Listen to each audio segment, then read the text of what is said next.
Baik, saudara, kita meneruskan pembahasan kita dari Keluaran pasal yang ke-32, di mana kita akan membaca ayat 15 sampai dengan ayat yang ke-24. Bagian ini melanjutkan kisah di mana bangsa Israel membuat dan menyembah patung lembu emas. Pada bagian yang lalu, kita sudah melihat bagaimana Musa sudah turun dari gunung dan dia kemudian melihat,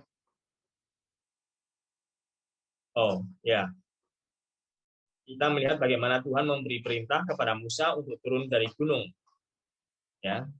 Dan Musa turun dari gunung, baru kita kemudian akan lihat di dalam bacaan kita pada malam hari ini. Mari saudara, kita akan mengawalinya dengan dua ayat pertama, ayat 15 dan ayat yang ke-16. Saya minta Pak Anggoro boleh membaca ayat 15 dan Pak Edwin boleh membaca ayat yang ke-16. Keluaran pasal yang ke-32. Keluaran pasal 32 ayat ke-15. Setelah itu berpalinglah Musa, lalu turun dari gunung dengan kedua loh hukum Allah dalam tangannya. Loh-loh yang bertulis pada kedua sisinya bertulis sebelah menyebelah. Kedua loh itu ialah pekerjaan Allah, dan tulisan itu ialah tulisan Allah, ditukik pada loh-loh itu. Ya, baik. Terima kasih Pak Anggoro dan juga Edwin. Jadi kita sekarang melihat bagaimana Musa diminta oleh Tuhan turun dan Musa turun. Dikatakan di dalam ayat yang ke-15, berpalinglah Musa. Berarti saat itu Musa masih sedang menghadap Tuhan di puncak Gunung Sinai. Dan dengan berpaling, berarti Musa mengarahkan pandangannya dari Tuhan dan bersiap untuk turun daripada gunung. Dan kemudian kita melihat sekali lagi, saudara, disebutkan mengenai loh batu ini. Loh batu ini ditulis oleh Allah sendiri, dan sudah barang tentu loh batu ini begitu bernilai, apalagi dibandingkan dengan hukum-hukum yang Musa tulis, misalnya mungkin di papirus, ya, atau kulit binatang. Dapat dikatakan bahwa loh batu ini menjadi benda yang sangat berharga di atas muka bumi pada waktu itu. Sehingga sangat disayangkan ketika nantinya Musa memecahkannya ketika melihat bagaimana Israel berdosa. Tetapi sekaligus ini menunjukkan betapa seriusnya dosa yang diperbuat oleh Israel. Dan kalau kita melihat apa yang kita baca, juga di sini dikatakan bahwa kedua loh hukum Allah ini ditulis Allah dengan jarinya, dan dikatakan pada kedua sisinya sebelah menyebelah. Ya. Artinya masing-masing daripada loh batu itu memiliki dua sisi yang ditulis oleh Tuhan, dan mestinya masing-masing loh itu mencatat penuh 10 hukum. Sekali lagi, seperti yang sudah saya sampaikan minggu yang lalu, saudara, bahwa loh batu itu dibuat dua oleh karena seperti perjanjian yang dibuat antara dua pihak. Pada waktu di mana Israel hidup pada masa itu, masing-masing pihak yang terlibat di dalam perjanjian, masing-masing pihak itu memiliki bukti perjanjian. Demikianlah loh batu ini ada dua, ya, satu untuk Tuhan dan satu untuk Musa atau Israel, walaupun nantinya kedua-duanya diserahkan kepada Musa untuk menyimpannya. Lalu kita perhatikan lebih lanjut ke ayat 17. Saya minta Pak Samuel boleh baca. Ketika Yosua mendengar suara bangsa itu bersorak, berkatalah ia kepada Musa, ada bunyi sorak peperangan kedengaran di perkemahan. Oke, makasih Pak Samuel. Saudara, terakhir di dalam pasal 24 ayat yang ke-13, katakan bagaimana Musa ketika ke atas gunung, dia ditemani oleh Yosua. Walaupun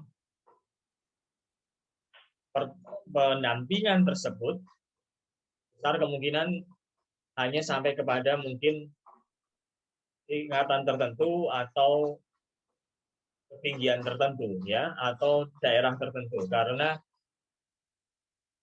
Yosua, kita tidak mungkin mengakui atau mempercayai bahwa Yosua ikut bersama dengan Musa untuk berbicara dengan Tuhan. Ya, kita sudah melihat sebelumnya bagaimana Tuhan hanya berbicara kepada Musa. Nah, oleh karenanya ketika Musa kemudian turun dari gunung, dia juga kembali dijumpai oleh Yosua. Ya, Yosua kemudian menyampaikan kepada Musa apa, saudara? Yaitu bahwa suara yang ribuh terdengar itu adalah bunyi sorak peperangan. Ya, kita mengetahui bahwa ini berbeda dengan apa yang terjadi di bawah dan apa yang Tuhan sudah beritahukan kepada Musa. Tetapi apa yang terdengar itu mungkin berdasarkan daripada pengalaman Yosua, yang mana kita melihat di dalam pasal yang sebelumnya, yaitu di pasal 17 ayat 8 hingga ayat 10, Yosua itu pernah mengikuti peperangan. Sehingga kita kemudian melihat bagaimana peperangan tersebut sangat melekat di dalam pikiran Yosua, dan ketika kemudian suara-suara yang mirip seperti suara peperangan ini muncul, Yosua memberitahu kepada Musa bahwa itu adalah suara peperangan. Di dalam peperangan misalnya ada suara orang yang berteriak dan berkejar-kejaran. Dan ketika Israel menyembah patung, juga kita bisa melihat kemungkinan bagaimana mereka pasti berteriak, menari-nari, dan juga berkejar-kejaran. Kenapa bisa sampai seperti itu? Ada kemungkinan juga ketika mereka di dalam situasi seperti itu berpesta, dan ketika berpesta tentu ada makanan dan minuman, dan mungkin bisa terjadi perebutan, ya, rebutan daripada makanan, rebutan daripada minuman, sehingga mungkin juga terjadi saling kejar, bahkan yang lain-lain yang lebih buruk daripada itu, yaitu bisa terjadi pukul-pukulan. Ya, karena di dalam situasi seperti ini sangat mungkin ada terjadi kemabukan, dan sebagaimana umumnya ketika kemabukan itu terjadi dan diberitakan, ada tari-tarian yang bisa kemudian mengandung hal-hal yang berbau sensual, sehingga ini tentu akan menjadi sangat menyedihkan, sangat menjijikkan. Sehingga ada beberapa pikiran bahwa apa yang menjadi peristiwa di dalam pesta penyembahan patung lembu emas ini tidak bisa dibuang dalam pikiran kemungkinan bahwa di sana ada yang menyerempet atau mungkin yang sudah di dalam praktik menuju kepada pelacuran bakti. Kita teruskan kemudian saudara-saudara apa yang ditulis lebih lanjut ayat 18 dan 19. Saya minta Pak Enrico dan Diana boleh membaca masing-masing satu ayat. Ayat 18, jawab Musa, bukan bunyi nyanyian kemenangan, bukan bunyi nyanyian kekalahan. Bunyi orang menyanyi berbalas-balasan, itulah yang kudengar. Ayat 19, dan ketika ia dekat ke perkemahan itu dan melihat anak lembu dan melihat orang menari-nari, maka bangkitlah amarah Musa. Dilemparkannya lah kedua loh itu dari tangannya dan dipecahkannya pada kaki gunung itu. Baik, terima kasih Pak Enrico dan Ibu Diana. Jadi kita melihat di sini Musa membantah atau menangkis apa yang dikatakan oleh Yosua. Karena apa? Di dalam ayat 8 Tuhan sudah memberitahu sebelumnya ketika Musa masih berbicara dengan Tuhan. Yaitu bahwa orang Israel bukan sedang perang, orang Israel sedang berpesta, yaitu menyembah patung lembu emas. Ya. Dan ketika sudah menjadi dekat, Musa tidak lagi bertanya apa yang terjadi. Musa langsung dengan penuh amarah, dia melempar kedua loh batu yang diperolehnya dari Tuhan. Dan loh-loh batu itu pecah. Saudara-saudara, kalau kita berada di dalam peristiwa itu pada waktu itu, mungkin sebagian besar di antara kita sangat terkejut dengan apa yang dilakukan oleh Musa. Mungkin juga ada yang berpikir bahwa apa yang dilakukan Musa itu sangat berlebihan. Apalagi ketika kemudian mengetahui bahwa yang dipecahkan oleh Musa adalah dua loh batu yang ditulis dengan jari tangan Tuhan sendiri.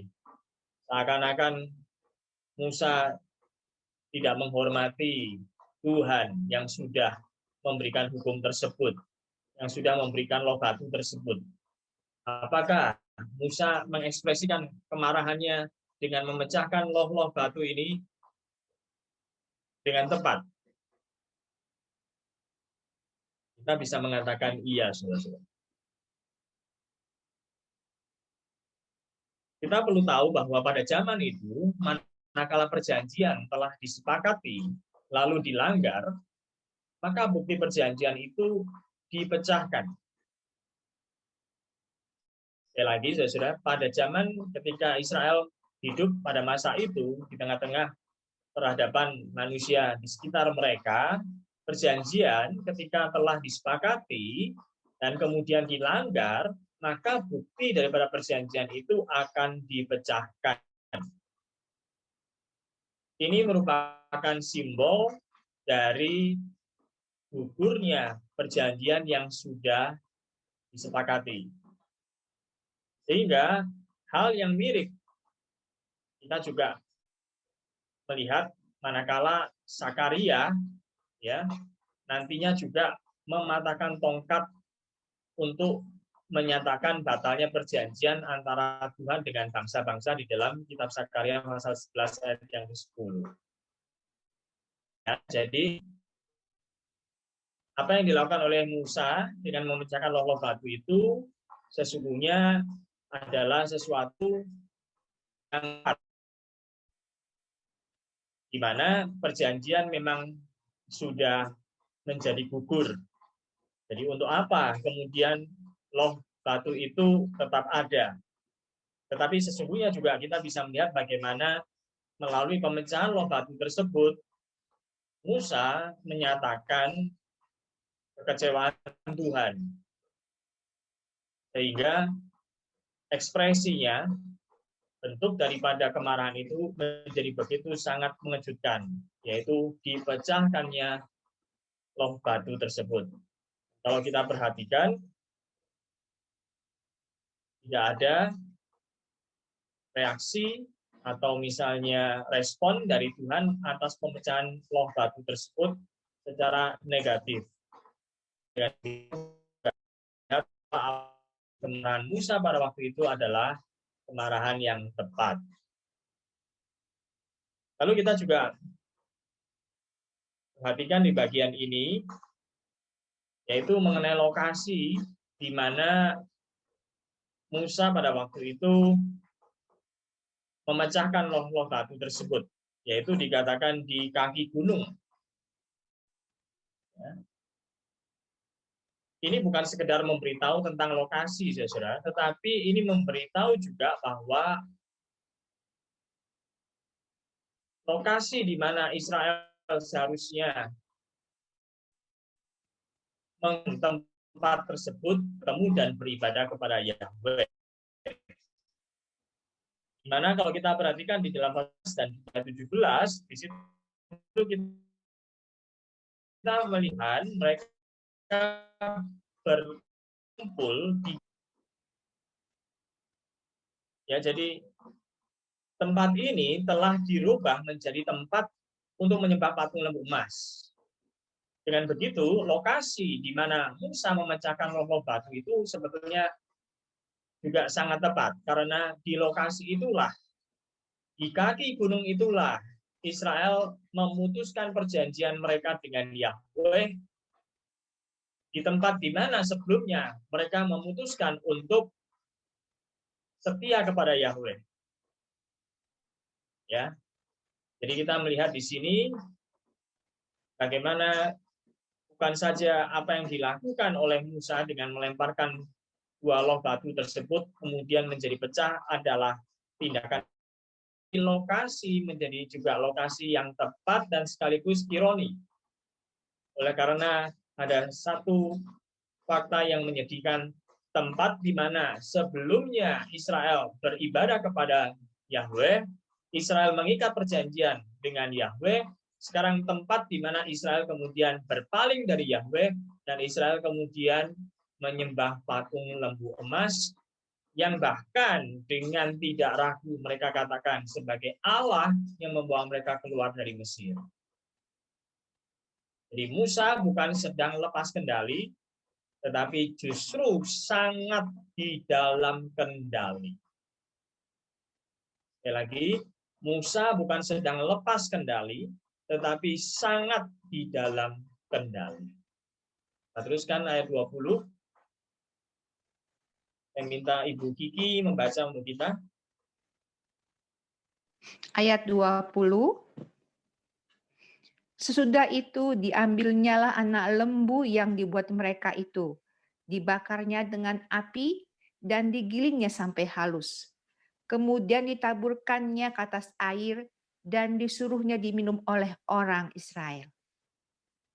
Ya, terima kasih, Kiki. Saudara, Musa melakukan apapun untuk menghancurkan patung tersebut secara permanen, ya, dan menghinakannya secara penuh. Tafsir yang bernama Douglas Stewart, menurutnya, dia mengatakan bahwa kemungkinan patung tersebut terbuat dari kayu yang dilapis oleh emas. Ya, kayu tersebut bukan murni dari emas, tetapi patung tersebut bukan murni dari emas, tapi patung tersebut terbuat dari kayu yang dilapis oleh emas. Karena di dalam bahasa aslinya sebetulnya digunakan kata maseku, bahasa Ibraninya, yang punya arti overlaid image.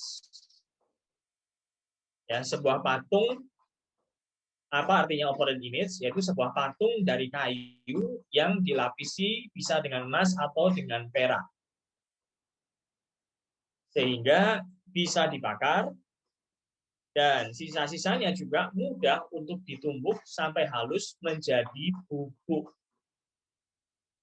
Sekali lagi, Musa melakukan hal di mana patung tersebut dihancurkan secara permanen dan dihinakan secara penuh. Sesudah itu, bubuk tersebut ditebar. Kalau di sini dikatakan mereka disuruh minum, ya, tetapi juga dikatakan ditaburkan ke atas air, berarti pada waktu itu ketika orang minum, mereka biasa mengambil air minum dari mata air, sehingga yang dikatakan di sini bisa dipahami sebagai ketika patung lembu emas itu sudah menjadi bubuk, maka bubuk daripada patung lembu emas itu ditabur di mata air.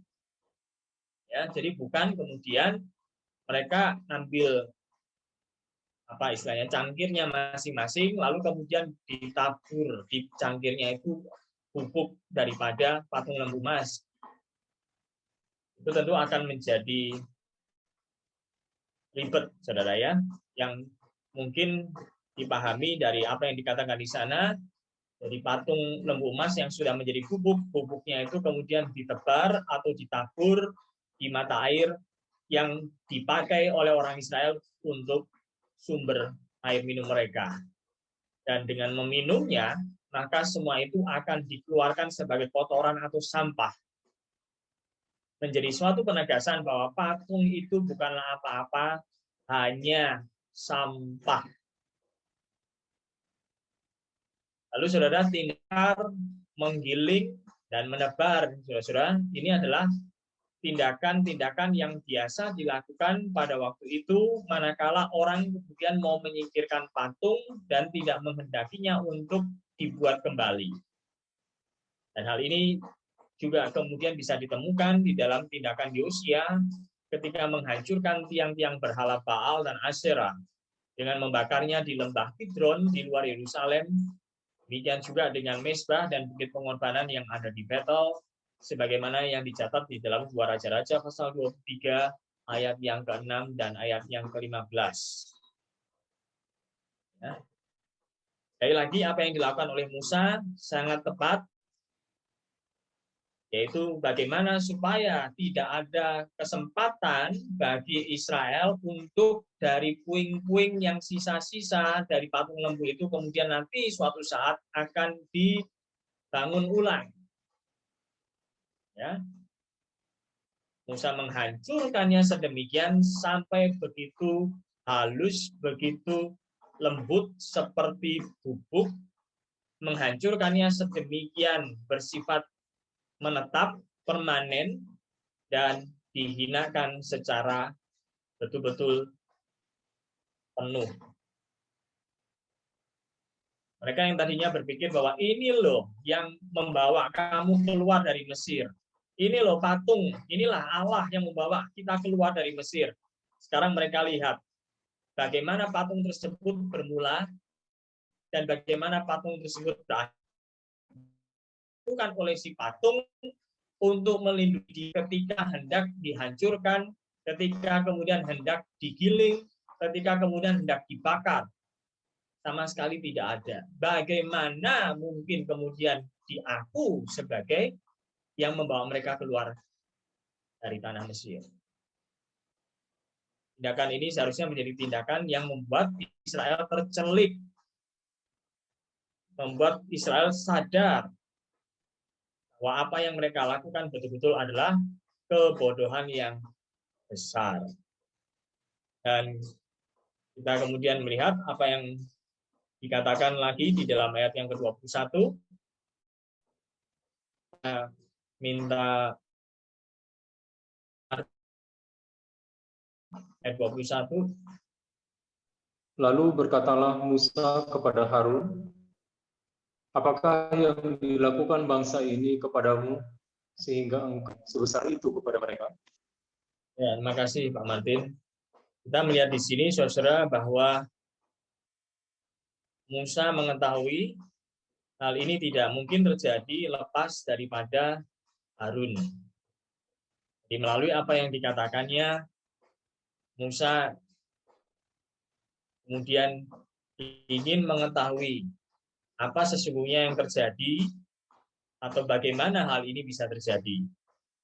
Ya, Musa berkata kepada Harun, apa yang dilakukan bangsa ini kepadamu sehingga engkau mendatangkan dosa yang sebesar itu kepada mereka. Jadi Musa memahami bahwa Harun didesak oleh Israel untuk melakukan apa yang mereka mau. Tetapi Musa juga tidak kemudian menyatakan bahwa Harun benar. Musa memahami bahwa Harun bisa membuat patung lembu emas bagi Israel karena didesak. Tetapi bukan oleh karena didesak, lalu kemudian Harun bisa lepas tangan atau Harun kemudian bisa bersih dan tidak bersalah sama sekali. Oleh karena itu, saudara, ini bisa kita lihat dari respon Harun yang sebetulnya agak mengejutkan. ayat 22 hingga ayat 24. 3 orang saya minta membaca, Pak Tambah, Pak Andreas, dan Ibu Lulu, silakan. Ayat 22.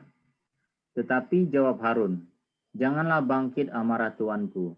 Engkau sendiri tahu bahwa bangsa ini jahat semata-mata. 23. Mereka berkata kepadaku, buatlah untuk kami Allah yang akan berjalan di depan kami, sebab Musa ini, orang yang telah memimpin kami keluar dari tanah Mesir, kami tidak tahu apa yang telah terjadi dengan dia. Ayat 24, Ibu Lulu. Ayat 24, lalu aku berkata kepada mereka, siapa yang mempunyai emas haruslah menanggalkannya. Ya, ya Pak. Oke. Ayat 24 Pak. Ya. Lalu aku berkata kepada mereka, siapa yang mempunyai emas haruslah menanggalkannya. Mereka memberikannya kepadaku, dan aku melemparkannya ke dalam api, dan keluarlah anak lembu ini. Ya, terima kasih Pak Tambah, Pak Andreas, dan Bu Lulu. Jadi saudara-saudara, jawaban Harun ini kalau kita lihat adalah jawaban yang menyatakan pembelaan diri. Ya. Jawaban yang tidak jujur dan tidak bertanggung jawab. Musa sudah menyampaikan kepada tua-tua sebelum dia naik ke gunung bahwa kalau ada perkara, ada Harun dan ada Hur. Itu di dalam pasal 24 ayat 14. Nah, lalu kenapa Harun yang lebih tua daripada Musa justru malah di sini panggil Musa sebagai tuannya? Harun bukanlah orang yang tidak diberi otoritas untuk melakukan apa yang perlu. Sehingga Harun seharusnya bisa mencegah desakan Israel. Kalau Harun tetap berkata tidak, mestinya ceritanya lain, sekalipun bukan tidak mungkin bisa terjadi perang atau pembunuhan. Tetapi jikalau itu memang dilakukan untuk menegakkan kebenaran, maka seharusnya itu merupakan tindakan yang harus dilakukan. Harun akhirnya mengikuti kemauan Israel, tetapi Harun mengatakan bahwa bangsa ini jahat semata-mata. Jadi Harun tidak mau dilihat lemah dengan kemudian melemparkan kesalahan kepada Israel. Harun juga tidak mau dilihat salah dengan kemudian menjadikan Israel sebagai satu-satunya yang harus bertanggung jawab. Bukan berarti bahwa Israel menjadi benar, tetapi bahwa Harun di sini melalui apa yang dia katakan, dia tidak mau kalau kemudian dia dipersalahkan. Bukan cuma itu, saudara-saudara, Harun justru melempar kesalahan kepada Musa yang dikatakannya tidak pulang-pulang, ya, yang mengakibatkan Israel kemudian merasa tidak punya pemimpin, sehingga kemudian menginginkan adanya pemimpin yang baru. Nah, ini gimana, saudara? Kok malah cari kambing satu demi satu yang bisa dihitamkan, ya? Lalu kalau kita perhatikan apa yang dikatakan di bagian akhir tadi dari ayat 24, dikatakan di situ, keluarlah anak lembu ini ketika dia melemparkan yaitu perhiasan-perhiasan tadi ke dalam api. Gimana ceritanya, saudara, bahwa bisa kemudian anak lembu itu keluar sendiri? Ya, ini adalah perkataan yang terdengar aneh. Anak lembu itu tentu bisa menjadi seperti demikian oleh karena ada yang membuatnya. Bahkan ketika kemudian membentuk anak lembu tanpa kemudian mendapatkan protes atau kecaman daripada orang Israel, menyatakan bahwa apa yang dibuat itu memiliki kemiripan dengan apa yang mereka selama ini ketika berada di dalam perbudakan di Mesir, di mana orang-orang Mesir juga menggunakan gambaran lembu sebagai perlambang untuk dewa yang besar, maka ini menunjukkan bahwa Harun membuat patung lembu emas itu dengan baik. Ya, bagaimana mungkin bisa keluar sendiri? Itu adalah dibuat, dibentuk, dipahat, atau bagaimana. Sampai kemudian membuat Israel tidak ada sedikit pun kemudian tanggapan negatif, menolak, tetapi justru menerima, menyambut bahwa itulah Allah mereka. Ya. Jadi secara tidak langsung sebetulnya apa yang dikatakan oleh Harun ini mencerminkan apa yang menjadi kepercayaan kafir pada waktu itu, bahwa dewa-dewa itu muncul secara supranatural dan bukan dicipta oleh manusia. Pikiran seperti ini dilontarkan oleh Harun yang sedang di dalam keadaan terdesak dan berharap dia tidak dipersalahkan. Tapi tidak ada yang kemudian bisa percaya dan kemudian bisa percaya dengan perkataan Harun, dan yang bisa kemudian dikecoh oleh Harun, baik itu Musa apalagi Tuhan, yang mana Tuhan justru yang memberitahu kepada Musa fakta yang sesungguhnya. Nah, saudara yang dikasih oleh Tuhan, yang kita gali sampai di sini dulu. Bagian yang selanjutnya ayat 25, maka akan kita teruskan pada bagian minggu depan. Nah, dari apa yang kita sudah baca dan gali bersama, saudara, saya ingin mengangkat dua hal yang boleh kita pikirkan dan renungkan sebagai refleksi. Yang pertama, saudara, marah bukan berarti tidak atau kurang lemah lembut. Ya. Marah bukan berarti tidak atau kurang lemah lembut. Saudara, umumnya lemah lembut itu kontras atau berlawanan dengan marah. Orang yang lemah lembut adalah orang yang jarang marah atau tidak boleh marah. Bila melihat di dalam Galatia pasal 5 ayat 20, Paulus juga pernah menyebutkan amarah sebagai perbuatan daging.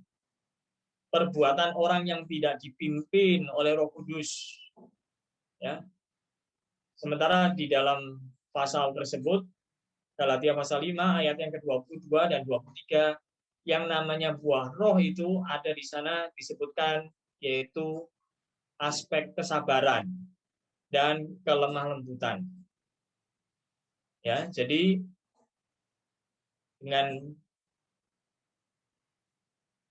bacaan-bacaan seperti ini, banyak orang yang punya pemikiran bahwa orang yang lemah lembut, orang yang tidak akan marah. Orang yang lemah lembut adalah orang yang dipenuhi oleh Roh Kudus sehingga menghasilkan buah rohnya kelemah lembutan. Ya. Orang yang marah berarti orang yang tidak dipimpin oleh roh tetapi dipimpin oleh daging. Orang yang marah adalah orang yang dipimpin oleh daging, dan orang yang dipimpin oleh daging berarti tidak dipimpin oleh roh. Nah, apakah ini punya arti orang yang hidupnya dipimpin oleh roh tidak boleh marah sama sekali? Ya, saudara-saudara, tentunya kita semua perlu melihat satu fakta yang menarik, yaitu di dalam Bilangan pasal 12, ya. Mari lihat Bilangan pasal 12 ayat yang ketiga.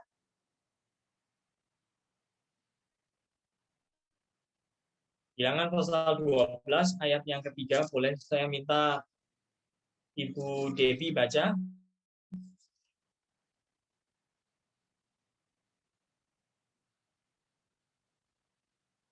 Ya. Bilangan 12 ayat yang ketiga, adapun Musa ialah seorang yang sangat lembut hatinya, lebih dari setiap manusia yang di atas muka bumi. Oke, makasih Dewi. Jadi, saudara, perhatikan di sini, Musa dibilang orang yang sangat lembut hatinya, sampai sedemikian lembutnya dibilang lebih dari semua orang yang ada di bumi. Apa yang dicatat di dalam kitab Bilangan ini secara urutan waktu, ya, secara urutan waktu, saudara, ini terjadi sesudah peristiwa anak lembu emas di Keluaran pasal 32. Secara urutan waktu, apa yang dikatakan di dalam Bilangan pasal 12 ini terjadi sesudah peristiwa anak lembu emas di Keluaran pasal 32. Lalu apa maksudnya? Maksudnya Musa yang pernah marah besar di Keluaran pasal 32 masih dibilang orang yang lembut hatinya. Paling lembut hatinya di seluruh bumi. Padahal Musa sudah pernah marah besar di Keluaran 32. Siapa yang ngomong sudah di Bilangan 12 tadi ayat yang ketiga? Tuhan. Nah, berarti itu ngawur. Tuhan sendiri yang mengatakan tentang Musa.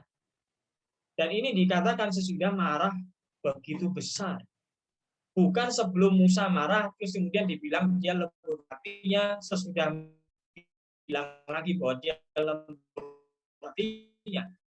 Justru sudah Musa marah besar, langsung, tetapi adalah sesudah bahwa Musa itu lembut hati. Saudara-saudara, adalah salah bila orang yang sangat lembut, atau bisa juga dikatakan orang yang lemah lembut, orang yang tidak boleh marah, harus yang marah. Cara marah sih iya, tapi tidak apa iya. Tetapi ini juga tidak berarti bahwa ya orang yang sangat lembut hatinya adalah orang yang hidupnya dipimpin oleh Roh, sehingga boleh sering marah atau terus-terusan marah. Sekali lagi ya, adalah salah bila orang yang sangat lembut hatinya atau orang yang lemah lembut adalah orang yang tidak boleh marah. Tetapi ini juga tidak berarti orang yang sangat lembut hatinya adalah orang yang boleh sembarangan marah, orang yang sering-sering marah, apalagi jikalau kemarahannya adalah kemarahan yang sebetulnya tidak menjadi kemarahan yang perlu. Jadi titik temunya adalah di mana, saudara? Saya bersyukur sekali bahwa Matthew Henry mengupas bagian ini dengan baik. Sebagaimana bahwa orang yang hidupnya dipimpin oleh Roh, orang yang demikian adalah orang yang boleh marah bila melihat kejahatan dilakukan. Matthew Henry mengatakan hukum kelemah lembutan tidaklah dilanggar ketika kita marah terhadap kejahatan yang diperbuat oleh orang-orang fasik. Loh, kenapa kok ada kata di ujungnya orang-orang fasik? Berarti kalau orang-orang benar boleh melakukan kejahatan dan tidak boleh dimarahi. Kan begitu tentunya. Ya, ini bukan berarti bahwa orang yang benar yang kemudian melakukan kejahatan tidak boleh kena marah, tetapi lebih kepada bahwa orang yang berbuat jahat itu biasanya adalah orang-orang yang fasik, bukan orang-orang yang benar. Maka dikatakan di situ tadi kejahatan yang diperbuat oleh orang-orang fasik. Ya, orang benar yang berbuat kejahatan berarti harus dimarahi juga. Saudara perhatikan alasan kemarahan diperbolehkan. Alasannya adalah adanya kejahatan, ya, adanya dosa Semakin besar kadar kejahatan itu, maka semakin besar juga kadar kemarahan itu. Dengan kata lain, bila orang tidak melakukan kejahatan atau dosa, sebaiknya hindari kemarahan dan nyatakanlah kesabaran. Lalu apa sih yang bukan kejahatan? Misalnya kelalaian. Sesuatu yang timbul tanpa direncanakan atau diperkirakan. Lalu yang tergolong sebagai kelemahan. Sesuatu yang timbul karena kelemahan yang ada pada dirinya yang tidak bisa diperbaiki atau diubah lagi. Misalnya cacat secara jasmani atau ada gangguan secara mental. Ya. Contohnya kelalaian. Seseorang dipercaya untuk pegang uang, lalu uangnya berkurang atau hilang. Bukan karena dia curi, ya, bukan karena orang yang dipercaya ini yang mencuri atau yang menggelapkan, tetapi karena dicuri atau digelapkan orang lain. Misalnya, kalau uang itu berkurang karena dicuri orang, berarti apa? Bukan kesalahan dia yang dipercaya secara langsung. Yang seharusnya dimarahi bukan orang yang dipercaya ini. Yang seharusnya dimarahi adalah orang yang mencuri atau yang menggelapkan. Lalu bagaimana dengan orang yang dipercaya? Cukup diberi teguran baik-baik. Ya tentu saja kalau betul-betul bisa membuktikan bahwa memang bukan kesalahan dia atau dia ikut berkomplot dengan orang yang mencuri tersebut. Tapi memang betul-betul bahwa dia tidak bersalah, ya dia cukup misalnya kemudian diberi peringatan, teguran supaya lebih hati-hati lain kali, baik kepada orang yang jelas sudah diketahui tersebut atau pada orang-orang yang mencurigakan. Kalau seandainya kita yang dipercaya pegang uang, ya, kita kemudian sudah baik-baik menjaga uang yang dipercayakan kepada kita itu. Tapi karena malingnya lebih lihai, sehingga uang itu tetap hilang. Rela enggak, saudara, kalau kita dimarahi?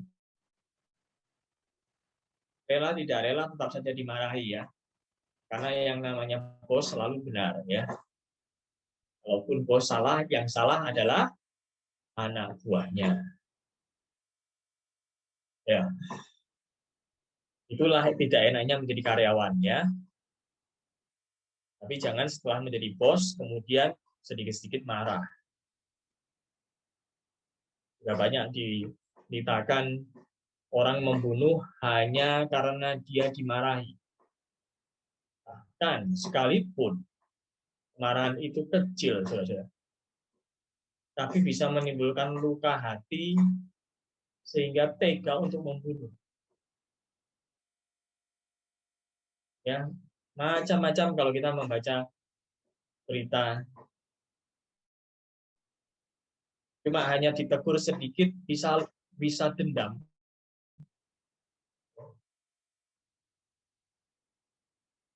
Baru yang lalu saya baca itu ada yang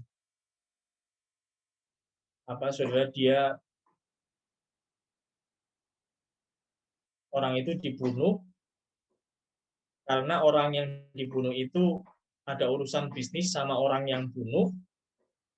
Orang yang bunuh itu menjual sesuatu barang yang kemudian dikomplain jangan jual barang yang jelek.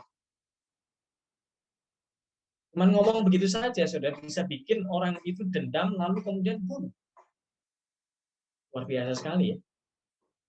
Luar biasa dalam arti bukan patut dipuji, saudara. Luar biasa sekali kejahatan. Luar biasa sekali dosa itu. Oleh karenanya memang patut dimarahi kalau yang seperti ini sebetulnya. Tapi sekali lagi, saudara, kita melihat di sini juga bagaimana kemarahan yang kecil bisa mengakibatkan nyawa itu hilang. Ya.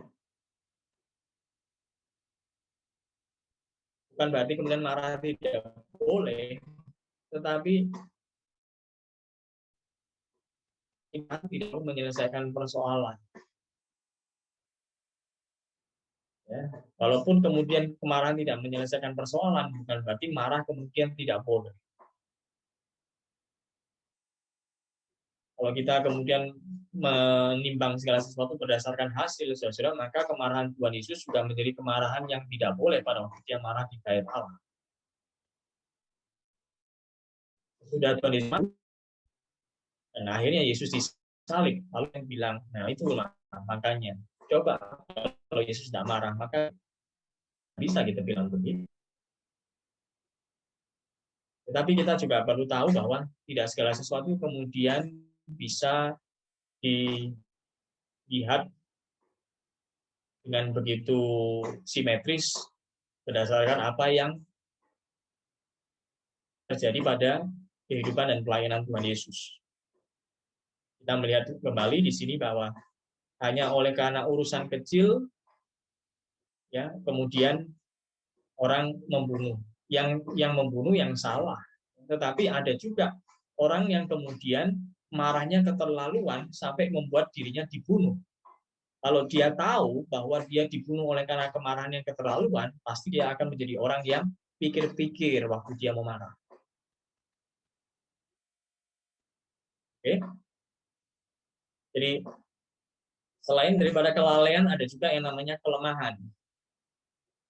Nah, sebagai orang Kristen kita tentu sudah belajar bahwa manusia diciptakan dengan kelebihan dan kekurangannya.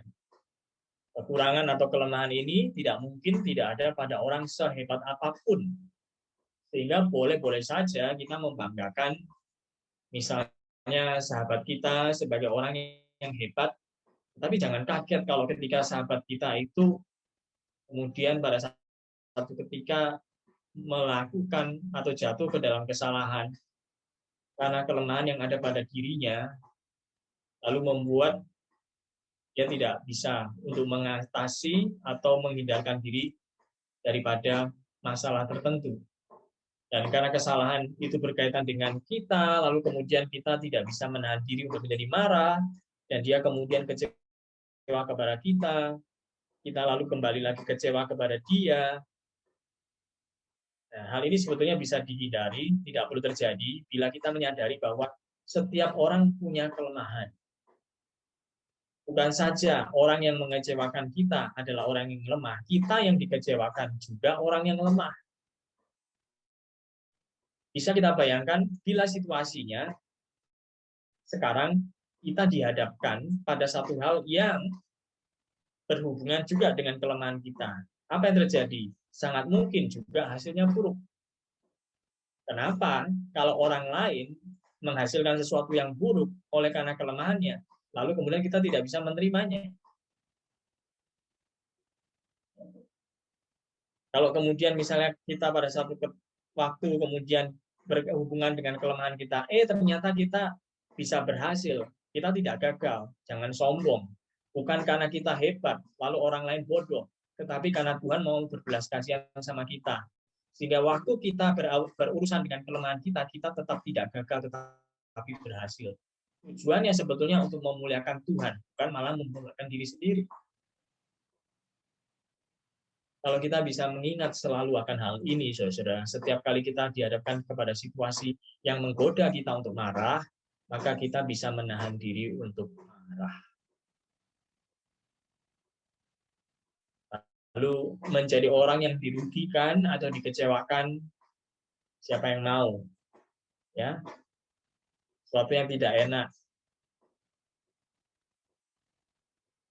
Demikian menjadi marah atas hal-hal yang seperti demikian sudah menjadi sesuatu yang wajar dan terjadi di mana-mana.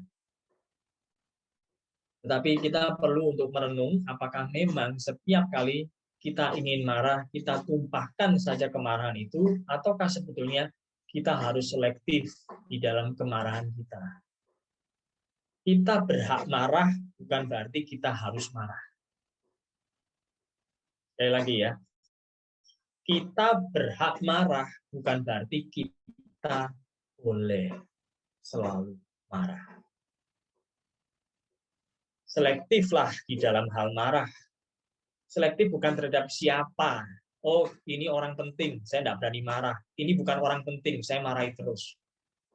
selektif bukan terhadap siapa yang kita marahi, tetapi hal apa, alasan apa sehingga kita perlu marah atau kita tidak perlu marah.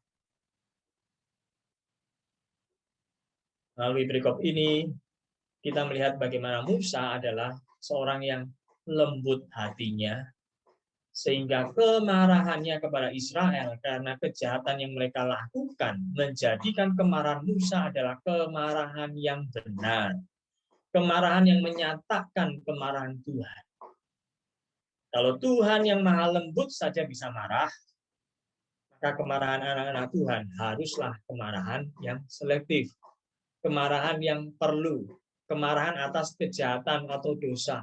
Supaya orang yang berbuat jahat itu sadar, bertobat, dan kembali kepada Tuhan. Perhatikan ya, marah bukan karena saya kesel, saya tumpahkan kemarahan saya.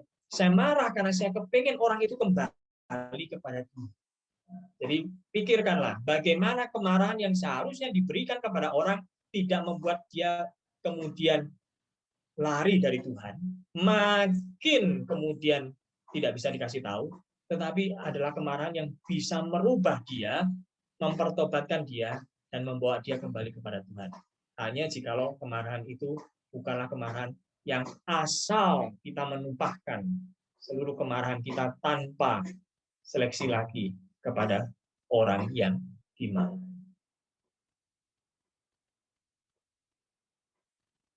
Marah bukan berarti tidak atau kurang lemah lembut, tetapi orang yang lemah lembut adalah orang yang tidak sembarang marah.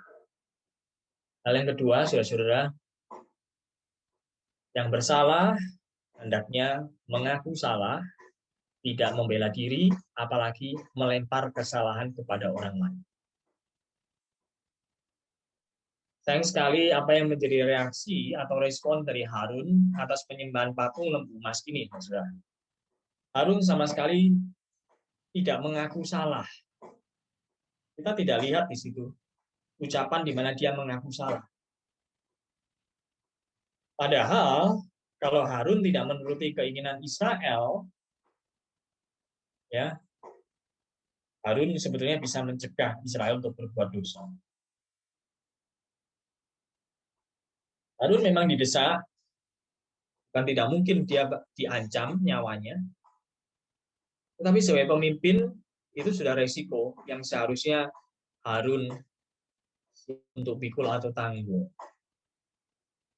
Saya tidak mengatakan ini di mana saya kemudian menjadi orang yang lebih tinggi dari Harun. Tetapi bagaimana kita belajar? Kita ini orang-orang seperti Harun.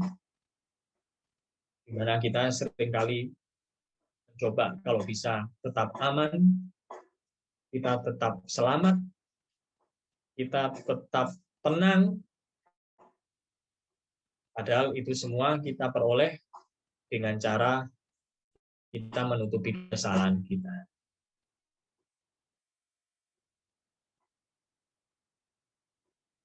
Saudara, bukan tidak mungkin bahwa kalau seandainya Harun di dalam keadaan dia didesak, diancam, lalu dia kemudian melawan dengan menyatakan kebenaran bahwa Tuhan sudah menebus mereka sehingga mereka tidak boleh sama sekali beribadah kepada yang lain, apalagi Tuhan juga sudah memberikan hukum 10 hukum dengan sangat jelas sudah mereka dengar ketahui.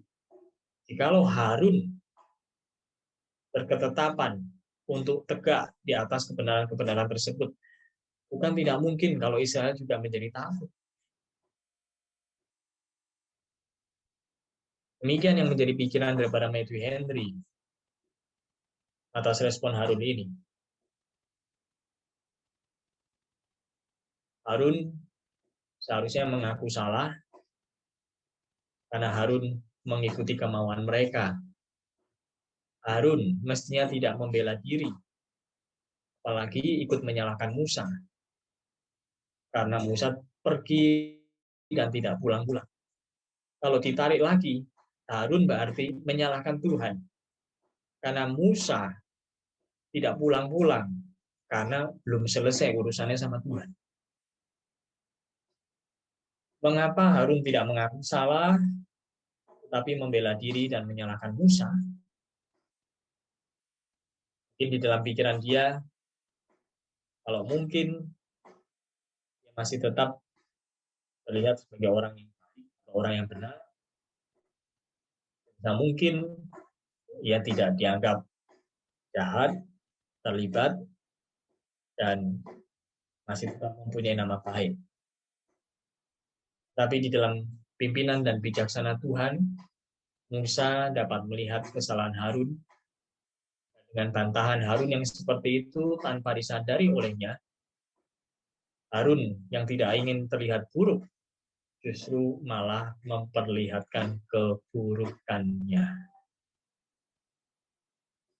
Inilah manusia yang berdosa, yang berusaha mengatur semuanya menjadi baik, namun Tuhan kemudian menyingkapkannya dan tentunya membuatnya semakin hina. Andai kata Harun bersikap sebaliknya, maka Harun justru bisa mendapatkan banyak simpati dan masih dihormati atau dihargai. Manakala kita menyaksikan para pejabat atau tokoh publik ditangkap oleh karena terbukti melakukan korupsi, kebanyakan diantaranya berusaha untuk terus membela diri dan tidak mengaku diri bersalah. Jika di pengadilan kemudian dibongkar satu persatu kejahatannya dan hal ini disampaikan pada publik, maka publik tidak lagi menaruh simpati padanya. Sementara itu sebagian yang lain yang ditangkap kemudian dengan jujur dan berani mengakui diri bersalah dan memohonkan maaf kepada publik. Justru walaupun tidak semua orang, ada sebagian orang yang akhirnya bersimpati kepada orang-orang yang mau mengaku salah. Saudara, salah satu suku bangsa yang terkenal mau mengaku salah adalah orang Jepang. Berkali-kali kita melihat ketika seseorang melakukan pelanggaran, apalagi kalau sudah sampai posisi tinggi sebagai pejabat, orang yang berbuat salah itu tanpa menunggu keputusan pengadilan bahwa dirinya bersalah, dia telah mengaku diri salah terlebih dahulu dan bahkan mengundurkan diri dari jabatan yang diembannya. Dia tidak berupaya untuk membuktikan bahwa dirinya tidak bersalah, yang mana ketika tidak bersalah, maka tidak perlu mengundurkan diri. Tetapi orang Jepang tidak bisa tidak jujur. Mereka akan mengundurkan diri tanpa menunggu pengadilan menyatakannya bersalah. Berbeda sekali kultur di negeri Sakura dengan Indonesia ini. Masih ingat dengan seorang ketua DPR yang dihadapkan pada persidangan Dewan Kehormatan. Kemudian sebelum persidangan itu memutuskan, dia sudah menyerahkan surat pengunduran diri. Tapi ketika akhirnya Dewan Kehormatan tidak menyatakan bersalah, beberapa waktu kemudian dia bisa menduduki lagi posisi ketua DPR.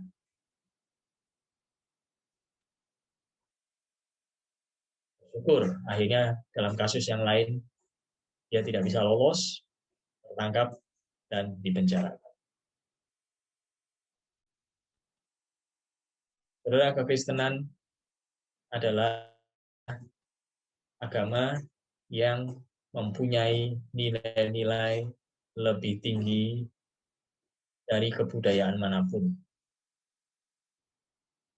Oleh karena itu, orang Kristen seharusnya mempunyai sikap hidup yang lebih baik daripada orang dari kebudayaan manapun yang dianggap sebagai kebudayaan yang tertinggi. anak Tuhan. Kalau bersalah, harus mengaku salah. Jikalau tidak, maka dia bukan anak Tuhan yang sejati. Yang hidup oleh karena sadar adanya dosa, menyesali dosa, bertobat, dan memperoleh pengampunan dosa. Bagaimana orang Kristen memperoleh pengampunan dosa jikalau dia berbuat dosa lalu dia tidak mengaku dosa? Kiranya sekali lagi kita boleh diingatkan dan kita boleh menetapkan hati kita untuk senantiasa mengejar kebenaran, kekudusan, menjauhkan diri dari segala dosa. Dan bila ada kesalahan, tidak perlu kita kemudian menutupi kesalahan atau menyangkali perbuatan, apalagi melempar tuduhan kepada yang lain. Datang kepada Tuhan, mengaku dosa, dan mohon pengampunan. Bila kita sungguh-sungguh menyesali dosa kita, maka Tuhan yang adil dan kasih akan mengampuni kita. Biarlah kita boleh kembali mengingat di tengah dunia yang semakin permisif dengan kejujuran. Kita boleh menjunjung tinggi kejujuran, menjunjung tinggi kebenaran, sehingga dengan demikian kita boleh senantiasa melalui kehidupan kita mempermuliakan nama Tuhan. Kita ingat, kita tetap bukanlah orang yang sudah sempurna, sehingga ketika kita bersalah, berbuat kesalahan, kita tidak perlu membela diri, kita perlu mengaku di hadapan Tuhan tentunya, dan memohon pengampunan dari Tuhan.